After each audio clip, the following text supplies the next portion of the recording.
Mindset पूरा clear होगा कि कल हम लोग कैसे इस चीज़ को पढ़ चुके हैं। तो आगे की क्लास में मैं आपको ले जाने से पहले हमेशा मेरा ये रहता है, पढ़ाने का तरीका समझिए, जो भी समझिए, जो मैं कल पढ़ा चुका होता हूँ उसको मैं एक बार रिकॉल करवाता हूँ, रिवाइज करवाता हूँ, तो उससे आप लोग बोर ना हो। ये चीज़ें आपके सबकॉन्शियस माइंड में जाएंगी और कब आपके दिमाग में ये फैक्ट्स रट जाएंगे आपको पता भी नहीं चलेगा। तो first session, second session, third session और इस तरह से हमने कल बहुत सारी चर्चाएं की थी। आज का जो टॉपिक है उसका नाम है बंगाल विभाजन, स्वदेशी एवं बहिष्कार आंदोलन। तो दोस्तों आज हम लोग बंगाल विभाजन के बारे में पढ़ना स्टार्ट कर रहे हैं। बंगाल विभाजन कब हुआ? तो 1905 में हुआ। देखिए जो फैक्ट्स हैं आज मैंने यहाँ पे, मैंने सोचा कि आप लोगों का टाइम जाता है, मैं लिखता हूँ यहाँ पे जिससे आपको थोड़ा सा रुकना पड़ता है। तो कुछ लोग होते हैं क्लास को क्विट करके आगे बढ़ जाते हैं, दूसरे वीडियोस पे चले जाते हैं। तो मैंने सोचा मेरे एस्पिरेंट का टाइम बचे तो मैंने आज कुछ चीजें लिख दी हैं पहले से और फिर आपको मैं यहाँ पे समझा दूंगा।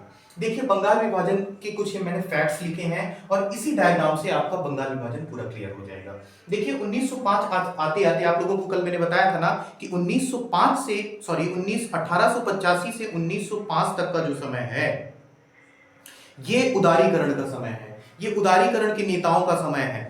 यहाँ पर लोग चिट्ठियां लिखते हैं, अनुनय विनय करते हैं अंग्रेज अधिकारियों से, उनसे रिक्वेस्ट करते हैं कि सर यहाँ पे ये काम होना चाहिए। मतलब उन्हीं पर पूरी तरह से वो यही समझते थे कि जो इनका कल्चर है, जो इनकी संस्कृति है और जो इनको सिखाया गया है, जो भी ये करेंगे वो श्रेष्ठ है, जो इनकी नीतियां हैं वो सर्वश्रेष्ठ हैं। आज नहीं तो कल जो भी चीजें आज वो हमारी बात नहीं सुन रहे हैं, आज नहीं तो कल वो हमारी बात सुनेंगे और अभी जो भी वो चीज कर रहे हैं वो हमारे लिए हितकारी है। तो ऐसे उदारीकरण वाले जो नेताओं थे उनकी ऐसी सोच थी, जबकि गरम दल के जो नेता थे उनकी ऐसी सोच नहीं थी। वो कहते थे हमारी संस्कृति, हमारी हिस्ट्री, हमारी भूगोल, हमारी संस्कृति ही श्रेष्ठ है, हमको उसी को लाना चाहिए, उसी को फिर से लागू करना चाहिए, हमको पाश्चात्यकरण पे बल नहीं देना चाहिए, हमको एक बार फिर से अपनी संस्कृति पर वापस लौटना चाहिए। तो ये दोनों के बीच में कॉन्फ्लिक्ट रहता है, गर्म और नरम के बीच में। तो ये आगे आप लोग पढ़ेंगे, लेकिन फिर भी उसके पीछे की चीजें मैं आपको बता देता हूं जिससे आपको थोड़ा सा दिमाग में जोर डाल पाऊं कि आप लोग क्या पढ़ने वाले हैं। 1905 आते आते लोगों के, देखिए सबसे बड़ी बात ये थी हम लोगों के लिए, हमारे नेताओं के लिए सबसे बड़ी बात ये थी, मैं अन्य लेक्चर्स में भी बता चुका हूं कि लोगों के अंदर राष्ट्रीयता की भावना लाना, जन चेतना की भावनाएं लाना, राष्ट्रीय चेतना की भावनाएं लाना। देखिए पहले का समय ये समय था कि हमारा देश छोटे छोटे टुकड़ों के लिए टुकड़ों में बटा हुआ था। हर एक व्यक्ति के, हर एक नागरिक के दिमाग में ये चीज थी कि मेरा एक भूभाग है, जैसे मैं कह दूं कि मेरा एक लिमिटेड क्षेत्र है, मैं अपने उस भूभाग के लिए लड़ूंगा।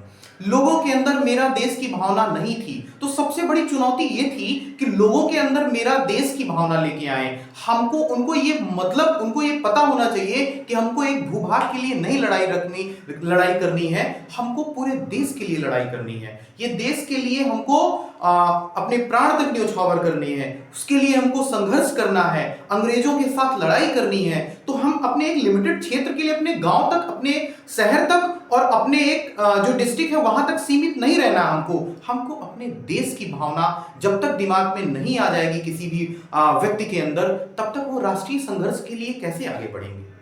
और जब तक राष्ट्रीय संघर्ष नहीं होगा तब तक हम अंग्रेजों से कैसे चुनौती ले सकते हैं। देखिए 1857 की जब क्रांति आती है उसमें यही चीजें थी, इन सब लोगों का सहयोग नहीं मिल पाया, तभी वो क्रांति असफल थी। इस बार हमारे नेता ये गलती नहीं करने वाले थे जो गलती उनसे एक बार पहले हो चुकी थी। तो सबसे बड़ी बात यह थी कि हमको यूनाइट करना है, उनको एक करना है, तब हम उनको संघर्ष के लिए आगे ले जाएं। गांधी जी और अन्य जो नेता थे वो यही चाहते थे कि अरे यार चलो ठीक है, अभी हमारे यहां शिक्षा का अभाव है, लेकिन लोगों को यह बात तो बता दी जाए कि आप किसके लिए संघर्ष कर रहे हैं। आप अपने निजी हित के लिए संघर्ष नहीं कर रहे हैं, आपका एक बहुत बड़ा ध्येय है, पूरे भारत की आजादी। हां दोस्तों, पूरे भारत की आजादी। तो देखिए इस बात को मैं फिर से आपके दिमाग में लाना चाहूंगी। उदारीकरण वाले जो नेता थे वो यही चाहते थे कि यार अचानक उनको संघर्ष पे ले जाना, ये बात बिल्कुल ठीक नहीं है। उनको ये बताना है कि आपके अंदर क्या ये जन चेतना है, राष्ट्रीय चेतना है या नहीं। बिल्कुल बात सही, ये भी सही थी, सहमत हूं इस बात से मैं। कि किसी को अचानक एक संघर्ष के लिए तैयार करना, जबकि उनको पता ही नहीं था कि हम किस लिए लड़ाई लड़े, और वो क्यों तैयार होंगे जब उनका कोई ध्येय ही नहीं, उनका एक उद्देश्य नहीं है। बहुत बड़ी बात है दोस्तों, ये समझने वाली बात है। राष्ट्रीय चेतना लाना, तो उदारीकरण वाले नेताओं के पास यह चीज थी कि हम इस चीज को धीरे धीरे करेंगे। बहुत माइनर सा डिस्प्यूट है। वो चाहते थे कि इन चीजों को धीरे धीरे पहले लोगों को शिक्षित किया जाए, उन तक ये बात पहुंचाई जाए, तब उनको एक बड़े संघर्ष के लिए, उनको आगे के लिए भेजा जाए, या आगे के लिए आगे की तैयारी तब करवाई जाए जब उनके दिमाग में ये चीजें आ जाएं। क्या कि राष्ट्र क्या होता है, राष्ट्र के प्रति आपकी जिम्मेदारी क्या है। लोग तो वहां निजी हित के लिए लड़ रहे हैं, किसान अपने निजी हित के लिए लड़ रहा है, जमींदार अपने निजी हित के लिए लड़ रहा है, कैसे वो देश के लिए लड़ेंगे। समझने वाली बात है दोस्तों।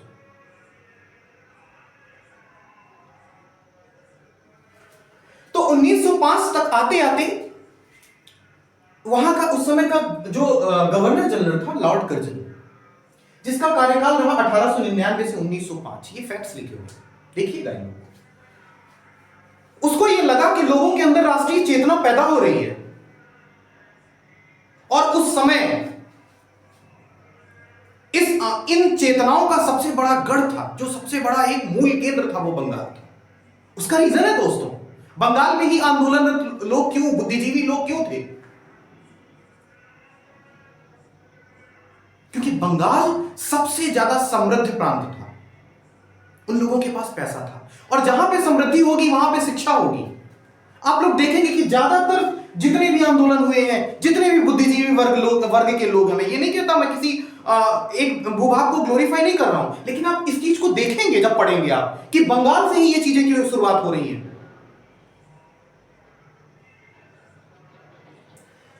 तो दोस्तों, बंगाल पहली बात तो एक समृद्ध था, शिक्षित था, और एक बहुत बड़ा भूभाग था। आज का बंगाल, बिहार, उड़ीसा, बंगाल, बिहार, उड़ीसा, बांग्लादेश, असम, झारखंड को भी ले लीजिए, इतना बड़ा भूभाग था। तो अंग्रेजों ने कहा कि हम इसको विभाजित करेंगे, हम इसको बांटेंगे, और उनके बांटने का उन्होंने देखिए रीजन क्या दिया, विभाजन का कारण उन्होंने क्या बताया, प्रशासनिक असुविधा। ठीक है, मान लेते हैं, लोगों को उन्होंने बताया कि इतना बड़ा प्रांत है, यहां पर प्रशासन करना आसान नहीं है, क्योंकि बहुत बड़ा भूभाग है, सारी चीजें व्यवस्थित करना इतना आसान नहीं है। तो इसको हम जब दो भागों में बांट देंगे, तो जब दो भागों में बढ़ जाएगा तो ये इसमें प्रशासनिक सुविधाएं आसान हो जाएंगी। जबकि वास्तविक कारण क्या था, लोगों के अंदर राष्ट्रीय चेतना को दबा देना। वास्तविक कारण था धार्मिक विभाजन, और जब धार्मिक विभाजन कर देंगे तो देखिए यहीं पर अंग्रेजों ने जो बीज बोया ना, वो एक पेड़ बना, हमारे देश का एक टुकड़ा पाकिस्तान को बना करके। बीज यहां बोया गया था, और उसका फल पाकिस्तान के रूप में भारत को भुगतना पड़ा यहां पर। तो वास्तविक कारण था धार्मिक विभाजन।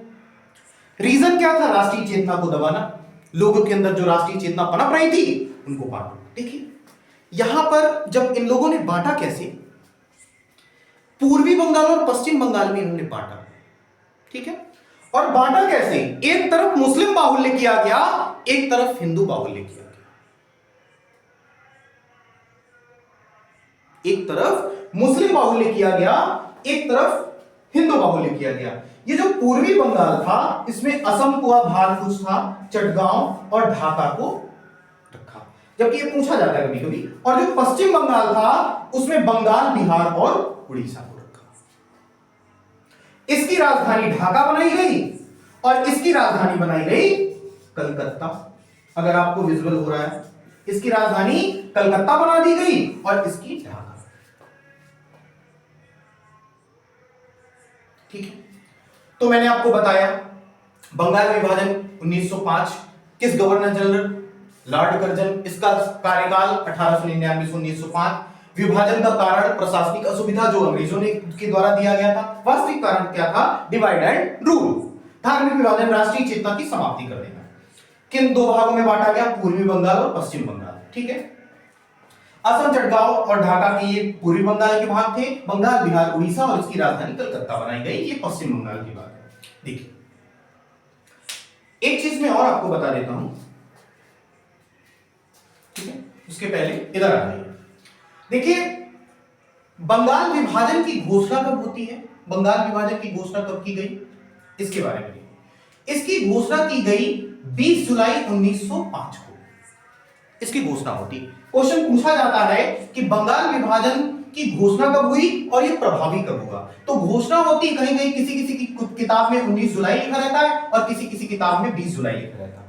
तो 19 जुलाई या 20 जुलाई की को घोषणा होती है, और ये प्रभावी कब होता है, मतलब ये इंप्लीमेंट कब होता है? ये बंगाल विभाजन प्रभावी होता है 16 अक्टूबर 1905 को, ये याद रखिए। ठीक है, अब देखिए, जैसे ही यहां पर 20 जुलाई 1905 को घोषणा होती है कि बंगाल का विभाजन होगा, तो यहां पे क्या होता है? इसी समय इसके विरोध में स्वदेशी आंदोलन, स्वदेशी या बहिष्कार आंदोलन की घोषणा कर दी जाती है 7 अगस्त 1905 की। तो यह क्वेश्चन पूछा जाता है कि बंगाल विभाजन के विरोध में जैसे उसकी घोषणा होती है, तो इसके विरोध में स्वदेशी आंदोलन की शुरुआत की घोषणा कब हुई? स्वदेशी आंदोलन की हमको शुरुआत करनी, उसकी घोषणा कब हुई है? 7 अगस्त 1905। कहां पर? टाउन हॉल एक जगह है कलकत्ता में, वहां पर। ये चीज आप नोट डाउन कर लीजिएगा, ठीक है, मैं आपको समय दूंगा तो इसको नोट डाउन कर लीजिएगा। घोषणा कब होती है? 7 अगस्त 1905, टाउन हॉल कलकत्ता। मैं आपको बता चुका हूं कि घोषणा कब होती है बंगाल विभाजन की? 20 जुलाई। इसके विरोध में बंगाल विभाजन के विरोध में स्वदेशी और बहिष्कार आंदोलन की शुरुआत, मतलब उसकी घोषणा कर दी जाती है 7 अगस्त 1905 में। किसके विरोध में? बंगाल विभाजन के विरोध में। बंगाल विभाजन प्रभावी कब हुआ? देखिए, इसको प्रभावी भी बनाया गया। देखिए, बहुत यहां पर स्वदेशी आंदोलन की जब घोषणा होती है 7 अगस्त 1905 में, तो बहिष्कार के लिए बहुत सारी चीजें आगे मैं बताऊंगा कि क्या क्या होता है स्वदेशी और बहिष्कार आंदोलन में। लोगों ने बहिष्कार किया, बहुत सारी चीजें हुई हैं, उसकी आगे चर्चा करेंगे, लेकिन फैक्ट्स को पहले, ठीक है। और बंगाल विभाजन कब प्रभावी हुआ? 16 अक्टूबर 1905। तो देखिए, इस 16 अक्टूबर 1905 को हम लोग शोक दिवस के रूप में भी जानते हैं, या फिर रविंद्रनाथ टैगोर के द्वारा इसको राखी दिवस भी मनाया जाता है। ये क्यों हम लोगों ने मनाया? इसलिए मनाया कि अंग्रेजों, तुमने जरूर बंगाल का विभाजन कर दिया, लेकिन हम अलग नहीं हैं। हिंदू मुस्लिम ने एक दूसरे को धागे बांधे, सूत्र बांधे कि तुम्हारे कहने से, तुम्हारे भूभाग के बंटवारा करने से हम लोग अलग नहीं हो जाएंगे, हम लोग एक हैं। लेकिन यहीं पर बहुत बड़ी गलती हो जाती है। आगे चल के 1911 तक आते आते बंगाल विभाजन को रद्द किया जाता है, लेकिन नहीं, 1906 में जैसे ही मुस्लिम लीग बन जाती है, तो यहां पर वो बीज बो दिया गया था डिवाइड करने का, और वो जो पौधा, जो बीज बो दिया गया है, तो वो तो फल देगा ही ना, और उसका फल मिला उनको पाकिस्तान के रूप में। तो दोस्तों, ये फैक्ट्स हैं, इनको रिवाइज करिएगा आप लोग। बंगाल विभाजन की घोषणा कब होती है? 20 जुलाई 1905। इसके विरोध में हम लोगों ने स्वदेशी बहिष्कार आंदोलन की घोषणा कर दी 7 अगस्त 1905 में। कहां पे? Town hall Calcutta. बंगाल विभाजन प्रभावी कब हुआ? 16 अक्टूबर 1905 में, जो 16 अक्टूबर को हम शोक दिवस के रूप में मनाते हैं, और इसको राखी दिवस में के रूप में भी मनाया। एक दूसरे को, हिंदू मुस्लिम लोगों ने एक दूसरे को राखी बांधी, सूत्र बांधे कि नहीं, तुम्हारे कहने से हम लोग अलग नहीं होंगे, हम लोग एक हैं। और यहां पर यह आंदोलन की शुरुआत होती है। किस आंदोलन की शुरुआत होती है? स्वदेशी एवं बहिष्कार आंदोलन की। ठीक है, देखिए, अब एक चीज और देखिएगा, यहां पे तो घोषणा की गई थी 7 अगस्त 1905 टाउन हॉल कोलकाता में स्वदेशी एवं बहिष्कार आंदोलन की घोषणा हुई थी, लेकिन कांग्रेस के किस अधिवेशन में, किस सेशन में इसको अनुमोदित किया गया, वो क्या तारीख थी, कब हुआ? स्वदेशी एवं बहिष्कार आंदोलन का कांग्रेस द्वारा अनुमोदन बनारस अधिवेशन में दिसंबर 1905 में हुआ था। देखिए यहां पे तो घोषणा होती है कि हमको स्वदेशी एवं बहिष्कार आंदोलन चलाना है, लेकिन फाइनली बनारस अधिवेशन में दिसंबर 1905 में यह अनुमोदित किया गया, अनुमोदन आया कि नहीं, स्वदेशी एवं बहिष्कार आंदोलन कांग्रेस द्वारा मतलब उस अधिवेशन में पूर्णतया पारित किया गया, कहा गया, इस अधिवेशन में रखा गया और यहां से डिसाइड हुआ दिसंबर 1905 में बनारस अधिवेशन में कि स्वदेशी एवं बहिष्कार आंदोलन चलाया जाए। तो दोस्तों ये रही कुछ जानकारी, इसके आगे की बहुत सारी जानकारी है जो आपको नेक्स्ट वीडियोस में मिलेगी। तो छोटा छोटा प्रयास है मेरा, अगर आपको समझ में आता है तो दोस्तों सीखने का प्रयास करिए। एक बार फिर से रिवाइज करेंगे। बंगाल विभाजन 1905, उस समय गवर्नर जनरल कौन था? तो लॉर्ड कर्जन। 1899 से 1905 इसका समय है। विभाजन का कारण प्रशासनिक असुविधा, विभाजन का कारण प्रशासनिक असुविधा, वास्तविक क्या कारण क्या था? धार्मिक विभाजन, लोगों की राष्ट्रीय चेतना को दबाना। किस तरह इसको विभाजित किया गया? पूर्वी बंगाल और पश्चिम बंगाल में, असम, चटगांव, ढाका, और इसमें बंगाल, बिहार, उड़ीसा और कलकत्ता इसकी राजधानी बनाई गई। बंगाल विभाजन की घोषणा कब की गई थी? इधर देखिए, बंगाल विभाजन की घोषणा कब की गई थी? 20 जुलाई 1905। इसके विरोध में 7 अगस्त 1905 को टाउन हॉल कलकत्ता में इसकी घोषणा की गई कि हमको स्वदेशी एवं बहिष्कार आंदोलन चलाना है। बंगाल विभाजन कब प्रभावी हुआ? 16 अक्टूबर 1905। कब प्रभावी हुआ? 16 अक्टूबर 1905 में। ठीक है, जिसको रविन्द्रनाथ टैगोर ने राखी दिवस या फिर हम लोगों ने शोक दिवस के रूप में मनाया कि अंग्रेजों तुम्हारे कहने से हम अलग नहीं होने वाले हैं, हम एक हैं और हम एक होकर ही रहेंगे यहां पर। ठीक है दोस्तों, अगर आपको ठीक लगा हो तो लाइक करिएगा, सपोर्ट करिएगा। Thank you class.